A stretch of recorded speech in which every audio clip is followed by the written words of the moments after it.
Hola, ¿qué tal? Sean todos muy bienvenidos a una nueva transmisión de Facebook Live de Empresas Banmédica. Hoy vamos a conversar virtualmente con la doctora Evelyn Benavides. Ella es neuróloga de Clínica Dávila sobre epilepsia en tiempos de COVID-19. Doctora, ¿qué tal? ¿Estás por ahí? Hola, ¿cómo estás? Bien, bien, doctora, ¿y tú? Bien, gracias. Qué bueno. Doctora, te cuento un poco lo que va a ser la dinámica de este streaming. Vamos a partir con las preguntas que nos llegaron durante la semana y a medida que se vayan conectando nuestros pacientes, seguimos con las preguntas en vivo, ¿sí? Entonces, en este contexto, te cuento que durante la semana María nos comentó que necesita saber sobre algún remedio para que su hijo duerma bien y esté más tranquilo. Él tiene 26 años y tiene epilepsia. Parece que esta pandemia lo tiene un poco más nervioso. Bueno, es esperable que la mayoría de las personas durmamos más mal durante esta época. Es una época de incertidumbre, es una época en la cual no tenemos muy clara nuestra planificación de las cosas que vamos a hacer. Es una época en la cual es difícil acceder al médico, es difícil acceder a comprar los medicamentos, cosas que antes eran bastante sencillas. Y eso produce ansiedad, más el diario vivir y más el tema de estar todo bastante encerrado. Y en los pacientes con epilepsia, sobre todo los que tienen algún daño, algún deterioro intelectual o que han tenido alguna disminución en su desarrollo, eh, les complica más. Y eso produce un mal dormir y el mal dormir puede generar un aumento en las crisis. Por lo tanto, lo ideal es que los pacientes con epilepsia logren dormir lo mejor posible, estar lo más tranquilos posible y evitar la automedicación de cosas para dormir, porque eso sí genera riesgos. Lo ideal es, con hábitos, mantener un buen sueño, tratar de exponerse a la luz del sol al menos una media hora todos los días, que haga algún grado de actividad física, por lo menos pida un permiso para poder caminar media hora si es que vive en un lugar muy pequeño. Mantener una alimentación balanceada, mantener los horarios de comida y evitar la sobreexposición a pantallas, sobre todo en la noche, para poder dormir bien, más que tomar medicamentos que no sean indicados por su médico tratante. O sea, mantener una buena higiene del sueño, ¿no? Sí, un orden sobre todo. Perfecto, doctora. Tocaste el tema de las crisis. ¿En qué minuto es recomendable que un paciente con epilepsia vaya a un servicio de urgencia si es que está teniendo una crisis epiléptica? Hay varios que dicen, yo hace mucho tiempo que no tengo crisis, pero si esto pudiera llegar a pasar, ¿cuándo hay que ir? ¿Tenemos que ir siempre? Lo ideal es ir en algunas condiciones. Primero, si es un paciente que nunca ha tenido una crisis convulsiva y es su primera crisis y no sabemos si tiene epilepsia o no, debe acudir al servicio de urgencia. Lo otro es si es una crisis convulsiva que dura más de 5 minutos por reloj, en el fondo hay que tomarle el tiempo, o tiene dos eventos en los cuales no recupera la conciencia normalmente, debe ir al servicio de urgencia, no, ni siquiera esperar una consulta médica porque pudiera ser una cosa que se llama estatus epiléptico, que es una complicación grave de la epilepsia. Gracias a Dios es muy poco frecuente, pero cuando ocurre hay que tratarla en forma muy rápida. Y también si se produce algún daño, por ejemplo, si el paciente está en el baño y tiene una convulsión y se golpea la cabeza y sangra, o si se dobla un brazo, una pierna, o va bajando las escaleras y tiene una convulsión, ahí sí. Si son las crisis típicas en un paciente que tiene crisis en forma alejada o no tan alejada y se recupera bien de su crisis y no se le produce ningún daño físico evidente, puede esperar su control, pero tiene que controlarse con su médico tratante, no esperar 2 o 3 meses más, sino que adelantar su control, pero con el médico tratante. Perfecto, doctora. Te cuento que ya nos están llegando algunas preguntas en vivo. Y Andrea nos cuenta que su hijo tiene 21 años, volvió a convulsionar ahora después de 6 años y dice que es por el mismo tema de estar durmiendo mal, lo que ya habíamos estado conversando recién. Dice que estaba realizando ejercicio físico en ese momento y era de noche. ¿No es recomendable realizar ejercicio en la noche? O sea, en la actividad física en general no aumenta el riesgo de tener crisis de epilepsia y de hecho es recomendable como una actividad saludable hacer actividad física. Lo que se pueda en la casa, saltar la cuerda, hacer abdominales, hacer algún tutorial de yoga, lo que se pueda. pero lo ideal es hacerlo durante el día. Hay algunos tipos de epilepsia en los cuales la hiperventilación, que es el respirar rápido, como cuando se está cansado, puede aumentar la cantidad de crisis, pero es en las epilepsias que se llaman ausencias en general, y la gente sabe que tiene eso, o sea, en el fondo sabe que hasta qué momento puede hiperventilar y después descansa. Por lo tanto, ¿es recomendable la actividad física? Sí, ojalá una media hora y ojalá de día y no de noche. Perfecto. Seguimos con algunas de las preguntas que nos han llegado durante la semana. Marta nos cuenta que ella es madre de una niña de 15 años que tiene diagnóstico de Sturge-Weber. A ella le dan crisis parciales focales y está con tratamiento de carbamazepina de 200 miligramos, uno en la mañana y dos en la noche. Quiere saber qué cuidados debe tener, especialmente su hija epiléptica, con la pandemia. Bueno, aquí hay un tema importante porque el Sturge-Weber es un tipo de epilepsia focal, es una malformación dentro del cerebro que tiene un foco que produce la epilepsia. Tanto el pronóstico es no tan bueno como otros tipos de epilepsia, pero pueden andar bien.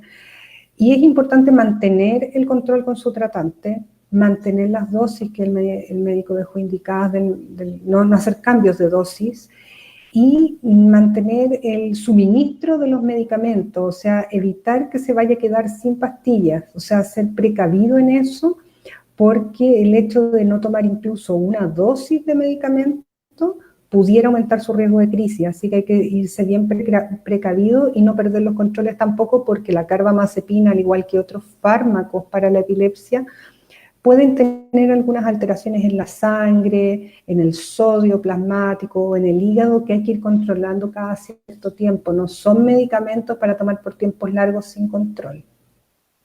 Perfecto, doctora. Y a propósito de estos controles que estamos conversando, ¿se puede tener un control con el neurólogo por telemedicina, considerando que, claro, uno a veces tiene ciertos temores y a lo mejor en muchos casos están esperando que se termine la pandemia? ¿No sería recomendable entonces? Bueno, el tema de la pandemia y de los contagios por coronavirus van a durar muchos meses más. La verdad es que, siendo realistas como están las cosas, la vacuna no va a estar este año probablemente a disposición de nosotros y vamos a tener que retomar nuestras vidas con precaución. Y una cosa que tenemos que retomar es el control médico, porque ya están pasando meses, ya llevamos más de 2 meses evitando exponernos al contagio, pero no podemos dejar las enfermedades crónicas de lado, y la epilepsia es una enfermedad crónica, es una enfermedad que está en el GES, en las garantías explícitas de salud, por lo tanto tiene un aseguramiento de su atención y de su tratamiento. Y eso no se debe perder, o sea, debemos ser ordenados en los controles médicos, verificar que se están tomando bien las dosis de los fármacos, si el paciente está controlado o no, si tiene crisis o no, y si está teniendo efectos secundarios de sus fármacos. Muchos fármacos que se ocupan para la epilepsia tienen efectos secundarios que uno los conoce, se los ha explicado a los pacientes, pero es distinto cuando el paciente los vive, por lo tanto requerimos un control al menos en un paciente bien controlado un par de veces al año, y los pacientes que están con crisis deben acudir mucho más frecuentemente a su control. Por lo tanto, en telemedicina se puede hacer, nosotros podemos hacerlo a través de estas mismas plataformas. La clínica tiene una forma de realizar estas consultas que es bien expedita, que nos permite revisar exámenes, que nos permite hacer algún grado de examen físico de las cosas que podemos ver, por ejemplo, si tiene temblor el paciente, si tiene mareo, cosas así, y controlar, el paciente nos va a contar si subió de peso, si no subió de peso, si ha sentido problemas del ánimo o no. O sea, es útil, es muy útil la plataforma de telemedicina para poder realizar control en pacientes con epilepsia. Perfecto, doctora. Bueno, entre medio de muchos agradecimientos por transmitir cada semana, también nos están llegando preguntas. Evelyn nos cuenta que su hija ingresó a la UCI con estatus convulsivo súper refractario en agosto del año pasado. Fue trasladada allí desde el hospital hasta, bueno, gracias al equipo médico, y logró recuperarse, pero quedó con epilepsia secundaria. Está en tratamiento en su hospital de base con 3 anticonvulsivantes. Dice que hace poco tuvo una crisis por fiebre, solo en el brazo derecho. La llevaron a la urgencia y porque la crisis duró como 20 minutos y desde hace un tiempo que le dan espasmos en su pierna derecha. Duran algunos segundos, cuenta que le contó a la neuróloga, van a ver si es que le logran hacer un electroencefalograma para ver si es que hay que ajustar algo. Su pregunta es, ¿por qué estos espasmos en su pierna? Bueno, hay muchas cosas en esa pregunta que son cosas muy importantes. Uno, el estatus epiléptico, que es una complicación grave de la epilepsia y que puede producirse por muchas causas, pero en el fondo son muchas crisis que no paran y que sí pueden producir daño en el cerebro si no se tratan a tiempo. Es una urgencia, eso debe ir a una UCI, a pesar de todo lo que está pasando, que no hay camas UCI, un estatus epiléptico debe ser tratado en una unidad intensiva porque es una enfermedad grave. Después se buscan las causas, hay muchas causas, y en el caso que me menciona es una epilepsia refractaria, que quiere decir que es una epilepsia que le cuesta andar bien con los medicamentos, que requiere 2 o más fármacos para poder estar en control.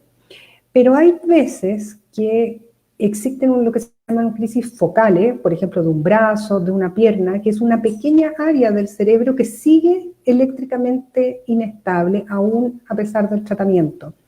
Por lo tanto, hay gente que las tolera bastante bien, pero si se vuelven más frecuentes, hay que estudiar las causas y ver las dosis de los fármacos y los niveles plasmáticos y cómo interaccionan los fármacos entre sí. O sea, requiere un control médico con su tratante, porque pudiera requerir un ajuste de tratamiento. Perfecto. Doctora, seguimos con las preguntas en vivo. Sofía cuenta que tiene un sobrino de 30 años con síndrome de West. Está postrado desde hace años y hay periodos en que convulsiona más frecuentemente. Su hermana lo cuida como guagua, dice, y por eso ha durado mucho. ¿Qué recomendaciones le podemos dar en este periodo de crisis? Bueno, el síndrome West es una enfermedad que se da en la primera infancia, pues empieza en los primeros meses de vida, que es un daño cerebral que tiene múltiples causas, pero que produce una epilepsia refractaria, que son estas epilepsias que requieren varios fármacos para su manejo, producen lo que se llama un retardo del desarrollo psicomotor, que en el fondo no logran todas las cosas a la edad que la gente las logra y pueden quedar con un daño permanente en la parte cognitiva, y es lo que probablemente tiene este paciente. Y después van evolucionando a otro tipo de epilepsia, pero que igual son de pronósticos bastante reservados en el sentido de que no andan muy bien.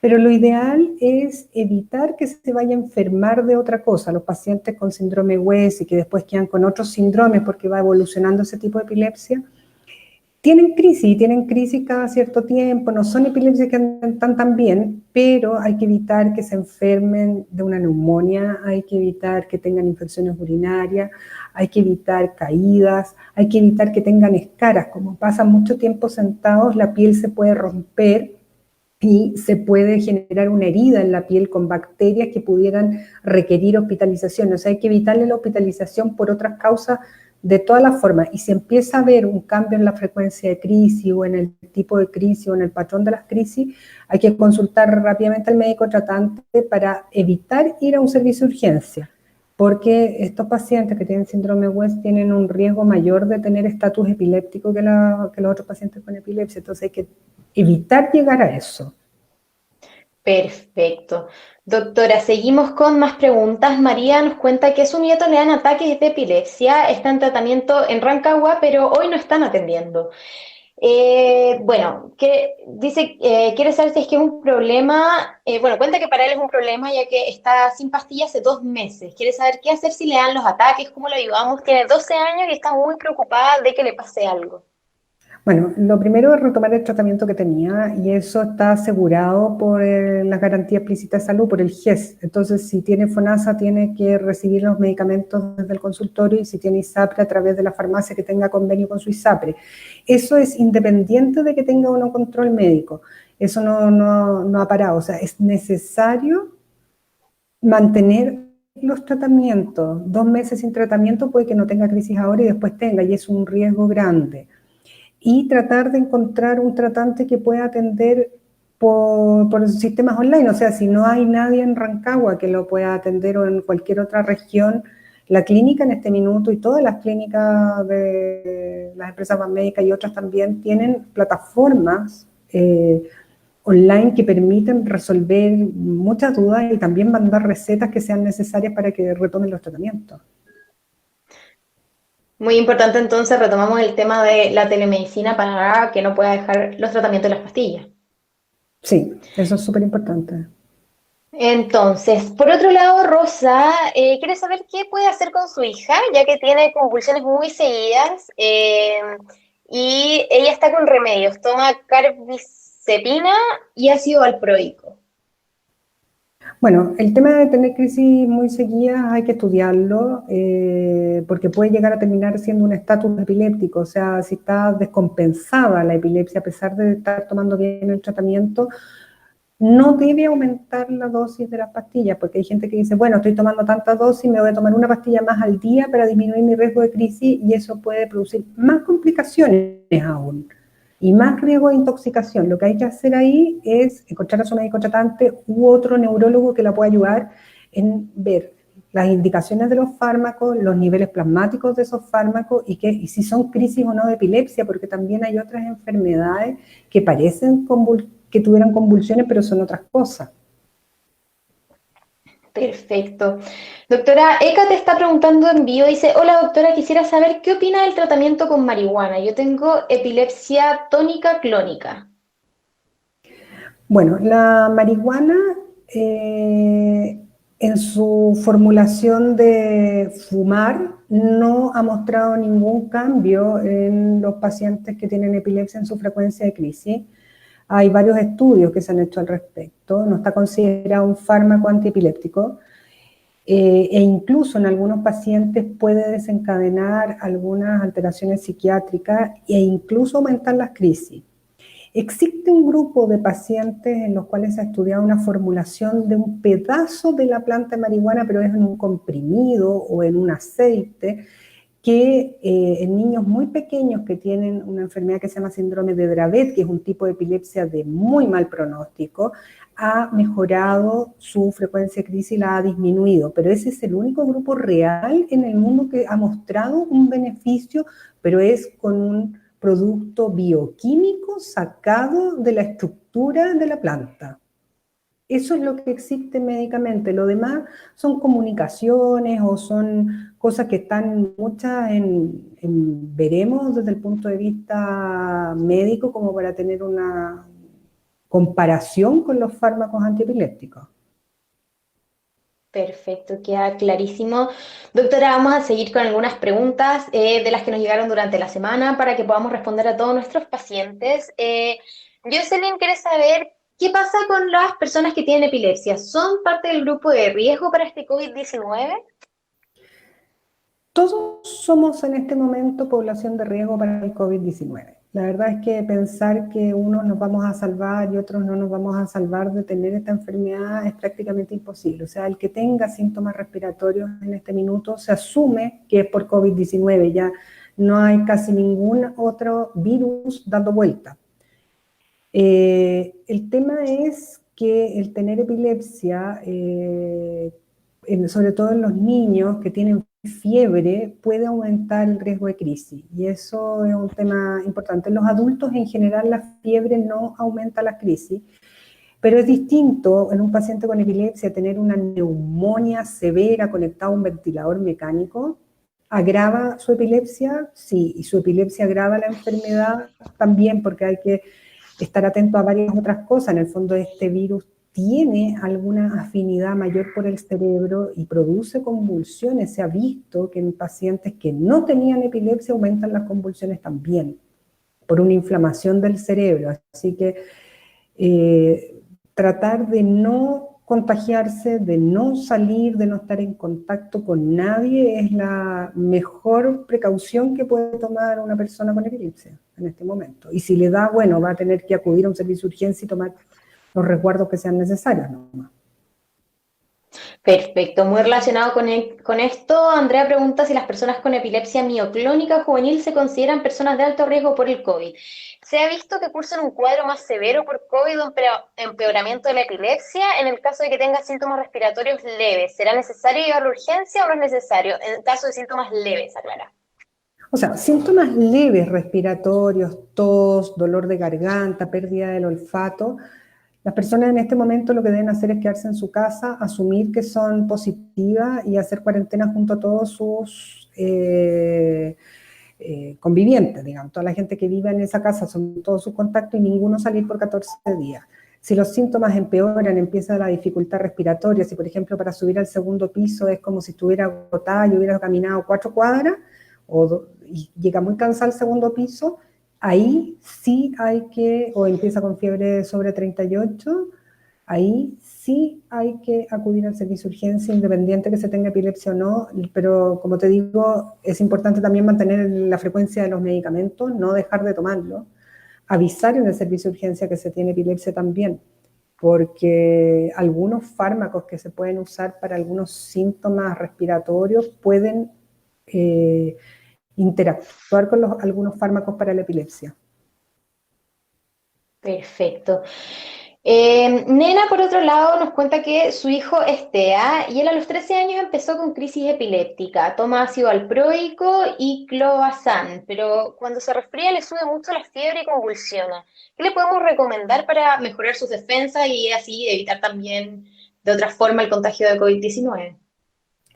Bueno, lo ideal es una exposición a la luz del sol mínimo 30 minutos todos los días, que haga actividad física mínimo 30 minutos todos los días y no exponerse a nadie, que no tenga contacto con nadie, que nadie vaya de visita a ninguna otra casa y que nadie de esa casa vaya de visita o vaya a hacer nada, ojalá haga todo a domicilio porque hay que limitar al máximo la exposición a otras personas que parecen asintomáticas, pero pequeños resfríos también pueden ser COVID, y eso uno no sabe si el contacto hacia la otra persona le va a producir una neumonía o le va a producir una fiebre severa, y en el caso de este paciente que ya sabemos que cuando le sube la temperatura convulsiona, hay que tener más cuidado de eso todavía. Y tener a mano lo que su médico tratante le haya indicado para la fiebre, porque si empieza a subir la fiebre, tratar la fiebre antes llegue a 38, 38 y medio. Perfecto, doctora. Mari dice, buenas tardes, mi hermano tiene 31 años y desde los 5 años tiene epilepsia con crisis de ausencia, además de retardo mental. Él es usuario de ácido valproico, fenobarbital, y últimamente le han dado muchas crisis en las noches. Cuando le pasa se relaja el esfínter urinario y le sale mucha espuma por la boca. ¿Qué puedo hacer para bajar la cantidad de crisis durante este periodo de pandemia? Bueno, es importante mantener las dosis de los fármacos, y el fenobarbital tiene el problema de que es un medicamento retenido, o sea, hay que ir a buscar su receta y hay que, si se va a comprar, requiere una compra en un lugar retenido, epilepsia, o si se lo entregan en el consultorio y quiere buscarlo, no es un medicamento que se pueda obtener en las farmacias, ¿ya? En forma libre, y eso es importante porque debe mantenerse su tratamiento habitual. Perfecto. Bueno, seguimos con las preguntas de la semana. Bárbara, quiere saber cómo se enfrenta a tener a un familiar con epilepsia y un evento de fiebre considerado como posible contagio de COVID. A ver, la primera parte de la pregunta se cortó, cuéntame de nuevo. Doctora, va de nuevo. Bárbara quiere saber cómo se debe enfrentar el tema de un familiar con epilepsia y un evento de fiebre considerado como posible contagio de COVID. Doctora, ¿estás por ahí? ¿Me escuchas? Sí, pero ahora sí. Ahora Ten te en parece que cuenta que es un estamos con un paciente que tiene pequeño problema epilepsia de que está señal. considerado contacto COVID. Exacto. Doctora, ¿me escuchas? Parece que estamos con un problema de señal. ¿Me escuchas? Ahora te veo. Ahora te escucho bien.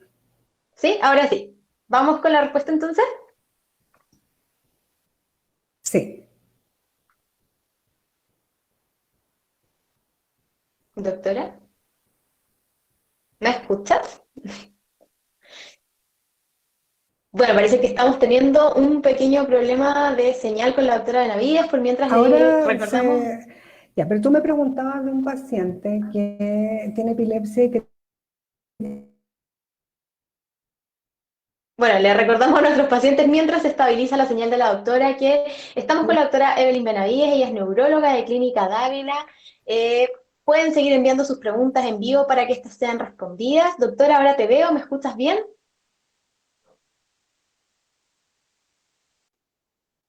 Parece que todavía no se está estabilizando la doctora Evelyn Benavides, neuróloga de Clínica Dávila. Estamos hablando sobre epilepsia en tiempos de COVID-19. Pueden seguir enviando sus preguntas nuestros pacientes desde cualquiera de nuestras fanpages de Facebook. Doctora, ahora sí, todavía no logramos estabilizar la señal con la doctora Benavides. Bueno, seguimos esperando nuestras Ahora preguntas. sí ¿Sí? ¿Ahora ¿me sí? escuchas? Ahora que no. Sí, ahora sí, doctora. Bienvenida de nuevo. Bienvenida de vuelta a nuestra transmisión. Bueno, tendrán que entender que estas son algunas de las cosas que nos pueden llegar a pasar con las transmisiones remotas. No siempre se nos dan todas las mejores condiciones. ¿Sí, doctora? Te veo aparecer y desaparecer. ¿Sí? Doctora, ¿me escuchas?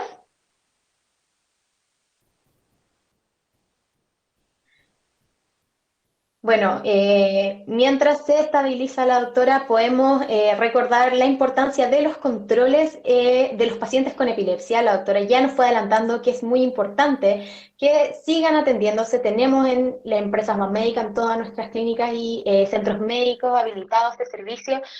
La epilepsia es una enfermedad que sí se puede atender a través de la telemedicina y es muy importante que se vayan atendiendo, que vayan viendo el registro de sus medicamentos, etcétera.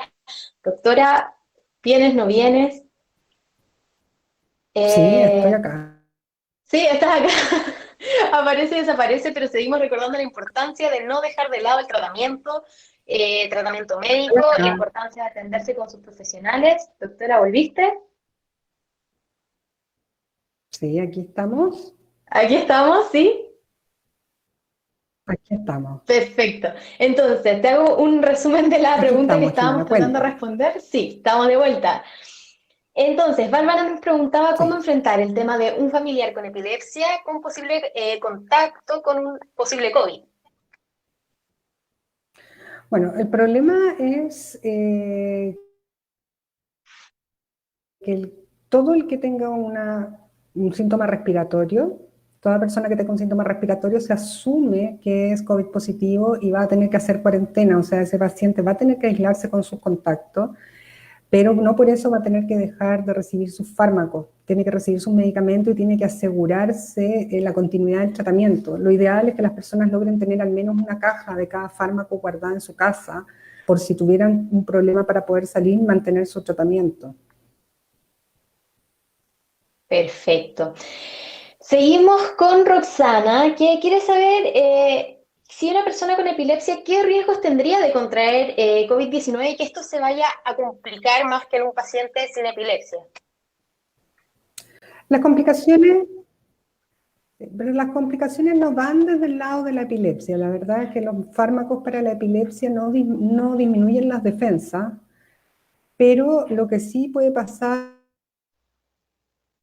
que se agrave, que vaya, por ejemplo, a una UCI, a un ventilador mecánico, deje de recibir sus fármacos para la epilepsia y pueda convulsionar por eso, o que el virus produzca un daño cerebral que aumente el riesgo de crisis, que eso está en bastante estudio, porque esto empezó en marzo, no tenemos, y en el mundo empezó en enero, por lo tanto no tenemos tanta experiencia ni tantas bases de datos juntadas para saber qué está pasando, pero lo que sí es lo más relevante es que debe mantener su tratamiento a pesar de todos los tratamientos que se hagan del COVID, y si Dios no quiera termina en una UCI con ventilación mecánica, deben avisarle a los médicos de la UCI que tienen una epilepsia y que deben mantener su tratamiento.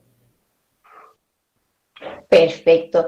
Doctora, Katy Lur nos está preguntando en vivo, dice que es una paciente tuya, tiene una epilepsia controlada y que en este tiempo de pandemia le ha molestado mucho la luz en la casa en la noche, está con cansancio, ganas de dormir todo el día, poco ánimo de hacer cosas. ¿Tendrá relación esto con su epilepsia? ¿Será que tiene que pedir una consulta contigo?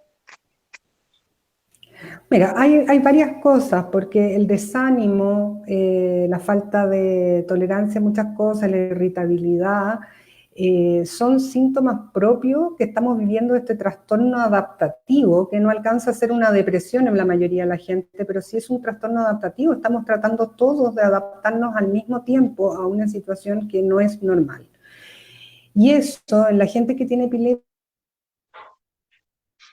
ya las personas que tienen epilepsia tienen riesgo mayor de hacer trastornos del ánimo. Por lo tanto, si empieza a decaer el ánimo, empieza a aparecer el sueño durante el día, empieza a rendir menos que lo habitual, lo ideal es que se contacte con su médico tratante y podamos ver opciones, porque también se pueden dejar algunos medicamentos por un tiempo corto para dormir mejor, para estar mejor de ánimo y que no interaccionen con su tratamiento de epilepsia y poder pasar un poco mejor este tiempo que vamos a vivir así.